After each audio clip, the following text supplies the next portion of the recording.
You've heard the phrase "the customer is always right," right? Well, I'll tell you who's definitely heard it: video game developers, who know all too well that pissing off your fan base can result in social media tirades, review bombing, and organised mass boycotts. Alright, maybe don't worry too much about the boycotts. Every so often though, developers decide that the customer might just be a giant doofus, and to clap back at haters by inserting references to or parodies of those people in their games. And that occasionally applies to game reviewers who didn't like their games too. The thing is, these references and parodies are often remembered far longer than the actual drama in the first place. Here are 7 times games made fun of haters, and beware minor spoilers for the following games.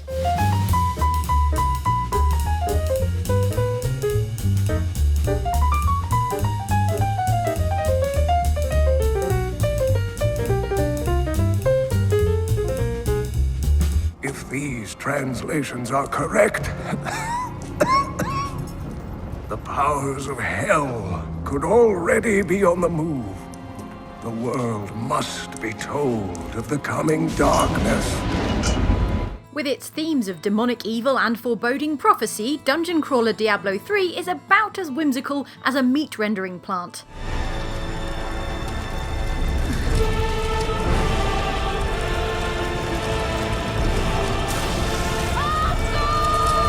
But for certain disgruntled Diablo fans, prior to launch, this third game in the series was not shaping up to be dark and gritty enough to satisfy their gloom-loving hearts. Not because Diablo 3 wasn't groaning with cultists, demons, zombies, and zombie-adjacent abominations, which it was, but because it had adopted a new art direction that was somewhat more colourful and stylised than that of the 2 earlier Diablo games. Compare this from Diablo 3 to this from Diablo 2. Such was the resentment at this new, more saturated look that some 50,000 aesthetically offended fans petitioned the makers of Diablo 3 to dial back the, quote, cartoonish visuals. Mira, my love, forgive me. Lead designer Jay Wilson championed Diablo 3's new art style for its variety, contrast and readability, and in response to the petition said, quote, "We really like this art style and we're not going to change it." Which might have been the last official word on the complaints, but that's only if you don't count a certain secret level tucked away inside the game, which we do. If you acquired the various components needed to craft the so-called Staff of Herding, you could pay a visit to a certain cow skeleton and summon the ghost of a certain cow king. The level of sparkling happiness and rainbows awaits you. You mean cow level? No! There is no cow level. Now, move along. The ghost cow was itself a reference to the secret cow level in Diablo 2, which I think we have a clip to show you.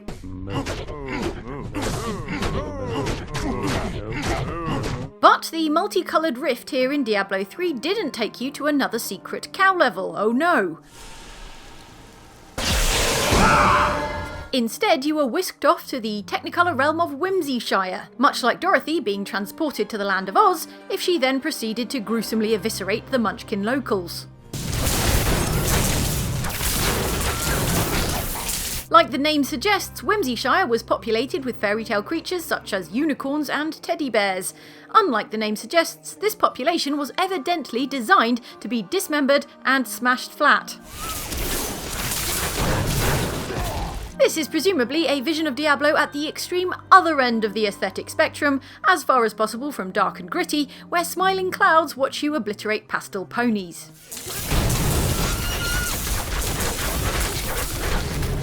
Of all the ways to poke fun at criticism, designing a sarcastically twee, rainbow-coloured entire secret level has to be one of the most labour-intensive approaches. But also, now we know what teddy bears look like on the inside. This is the truth Build-A-Bear Workshop doesn't want you to know.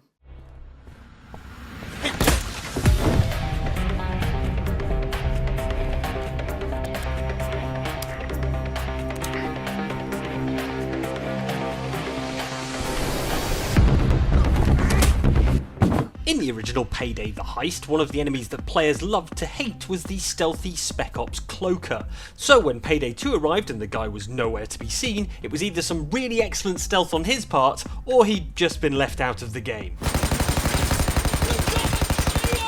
Hardcore fans did what hardcore fans do and immediately took to the forums to complain that the cloaker hadn't been included in Payday 2 and to demand that developer Overkill add him back into the game. Something that Overkill duly did, but only alongside the 5th DLC pack for the game a full 5 months after the initial game's release. The teases. In the meantime, Overkill was clearly sick and tired of all the online griping, because when the cloaker did finally make his return, he was given a bunch of voice lines that were fourth wall breaking references to whining fans, including this particularly pointed one. Now go to the forums and cry like the little bitch you are! Doesn't really make a whole lot of sense in context, though I suppose a hardened bank robbing criminal could be hanging around on the Steam community forums. Everybody's got to have a hobby.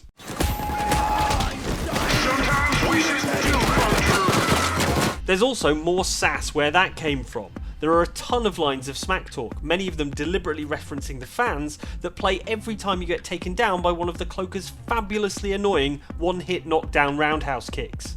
Turret is here! Advantage is ours now! I got your DLC right. Needs help! Why did people want this guy back again? He's a humongous jerk. If the kill quips weren't enough to drive the point home, there's even an achievement called Holy Shit for being killed by the cloaker, where the description is, you finally got what you were asking for.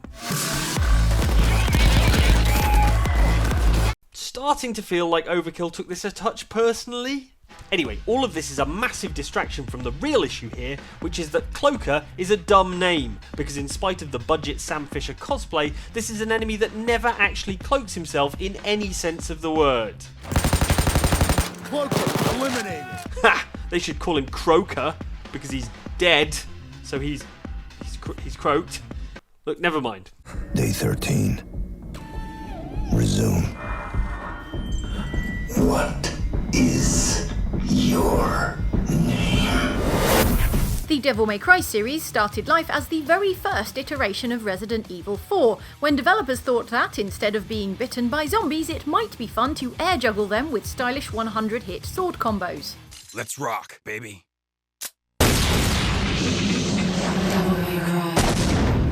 A lot of players agreed, and in the 10 years that followed Devil May Cry's release in 2010, people became very attached to the game, its sequels, and most importantly, its brash dreamboat hero Dante. I only take special jobs, if you know what I mean.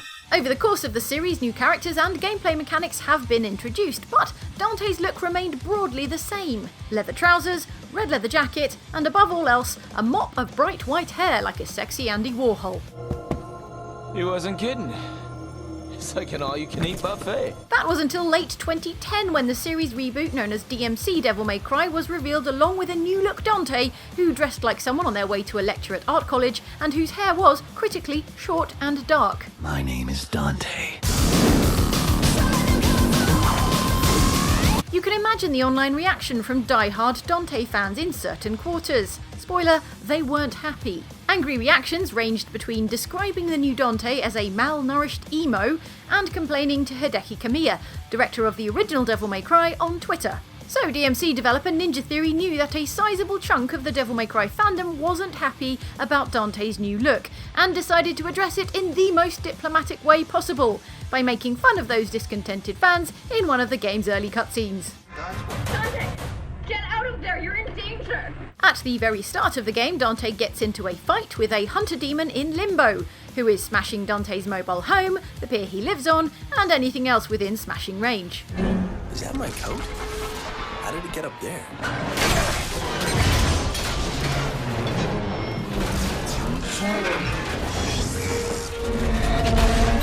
As a result of all this carnage, various debris winds up flying around the place, including a white wig, which lands on Dante's head.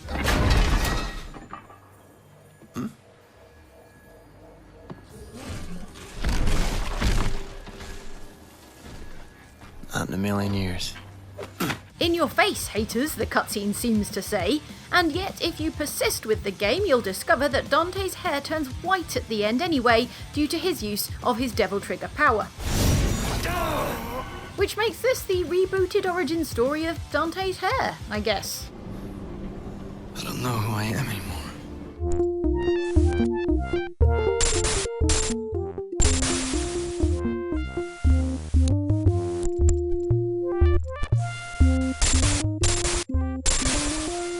One of the many things social media has undermined is long-running, elaborate arguments between game reviewers and game developers. Nowadays, you might just get a few bitter tweets back and forth and then everyone moves on to the next drama. Probably something about loot boxes. Back in the 80s and 90s though, Might and Magic series designer John Van Caneghem held a grudge that could teach the grudge ghost from the movie The Grudge a thing or two about holding grudges. It all started with a review of Might and Magic 2 Gates to Another World in the March 1989 issue of Computer Gaming World magazine from a reviewer called Scorpia, who became legendary for her uncompromising criticism of RPG games.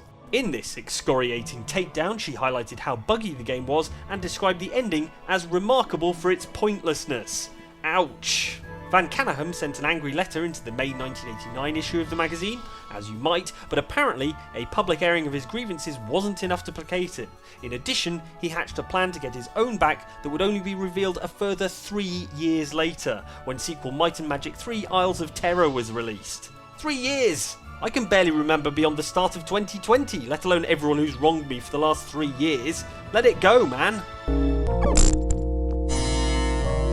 As you might expect, this next game in the series, Might and Magic 3 Isles of Terror, has the usual bestiary of bizarre and gross high fantasy monsters, including becloaked vampires, terrifying undead liches, and, this robot with a face on it?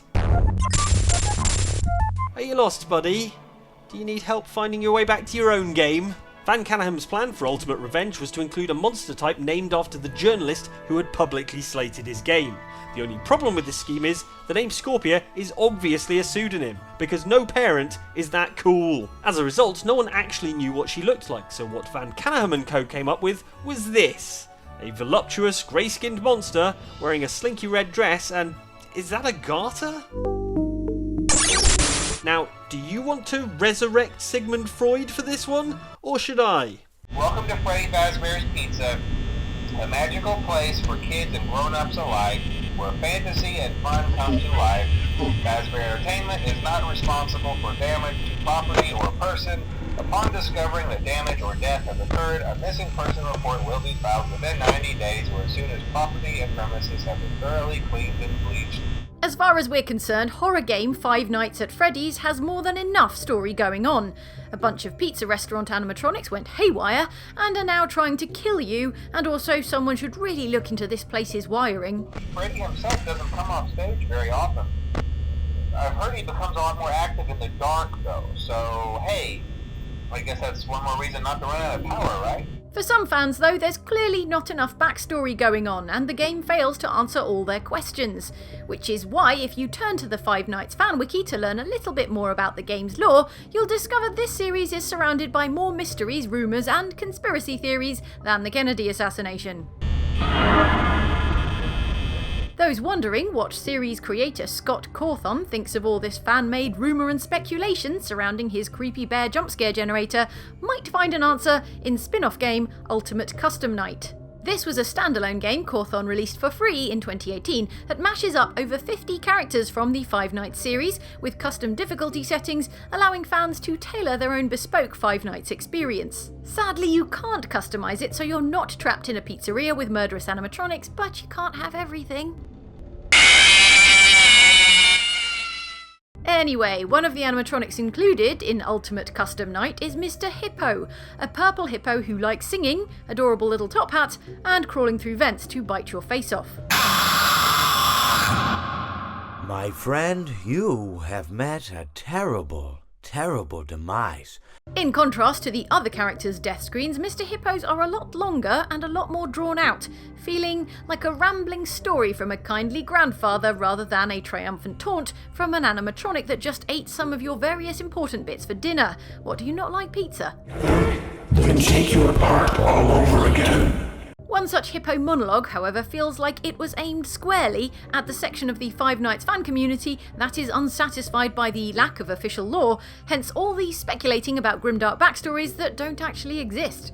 And I said to him, Orville, I have a story, and he said to me, "What's the significance of the story?" And I said to him, "Orville, not every story has to have significance, you know? Sometimes, sometimes a story is just a story. If you try to read into every little thing and find meaning in everything anyone says, you'll just drive yourself crazy." In fact, you can practically hear Cawthon's frustration in this line about the lack of an adequate backstory for Mr. Hippo himself. Perhaps I met a demise of my own at some point, and this is my afterlife or my dream, whatever it might mean. I honestly don't know. Or maybe it doesn't mean anything at all. Maybe it doesn't mean anything at all. Just some gentle grandfatherly advice to the wilder fringes of Five Nights fans that maybe they try to enjoy the story for what it is.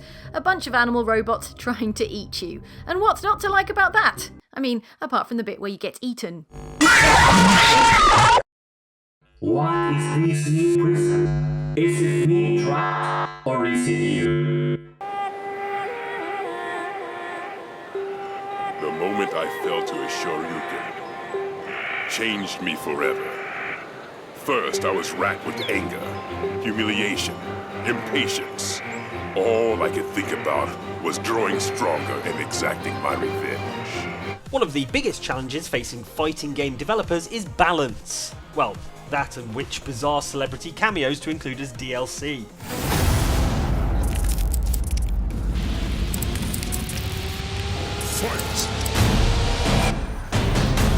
Hey, Mortal Kombat, whatever makes you happy. But balance is key to a successful fighting game. It's how you ensure an even playing field despite having tons of different diverse characters, and it's also something that is always evolving as players play the game and discover new techniques and strategies unique to individual fighters. This is my patented technique. I call it the Mike Special. The result of this tweaking is that certain characters will be made stronger, aka buffed, or made weaker, aka nerfed, in order to try and make things fairer for everybody. Which is great if you've been having your butt handed to you by an overpowered character and the nerfs delivered by Capcom are exactly the ones you benefit from. Luckily, the Mike Special is nerf proof. Effective every time, baby. On the other hand, if you've dedicated your life to becoming good with a character who suddenly has drastically reduced abilities, meaning that all your hard work and practice no longer applies, you're probably less pleased. The developers at Capcom aim to please both sides in Ultra Street Fighter 4 with the introduction of a feature called Edition Select. The Edition Select feature would allow you to select the version of your favourite character from your favourite update of the game. So, for example, if you longed for the days when Sagat could score over 600 damage for a simple Tiger Uppercut focus attack dash cancel into Ultra, you could select his original Street Fighter 4 iteration and, do the thing I just said.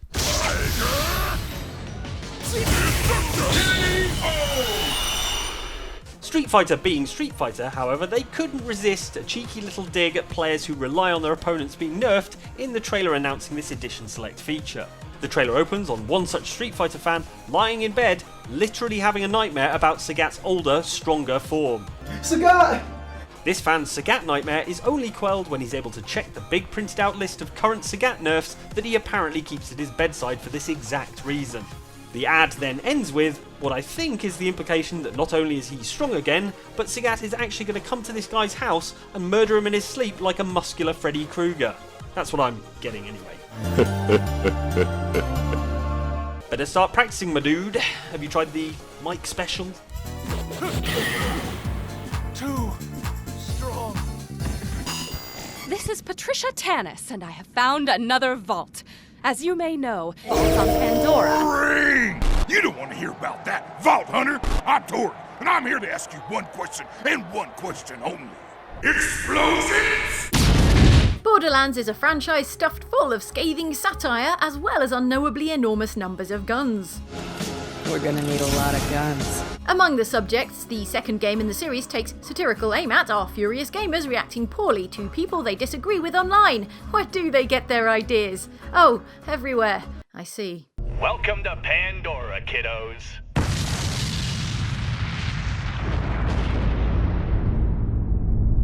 In the Borderlands 2 DLC known as Mr. Torg's Campaign of Carnage, you're running some errands for Mr. Torg himself, the extremely unchill CEO of weapons manufacturer Torg. Just kidding, fuck the legal waiver! You're in Torgland now, sucker! Just head to the arena while I play you a sick guitar solo! But when an online commenter condemns a game that Mr. Torg rather enjoyed, the errand becomes, you guessed it, violent retaliation.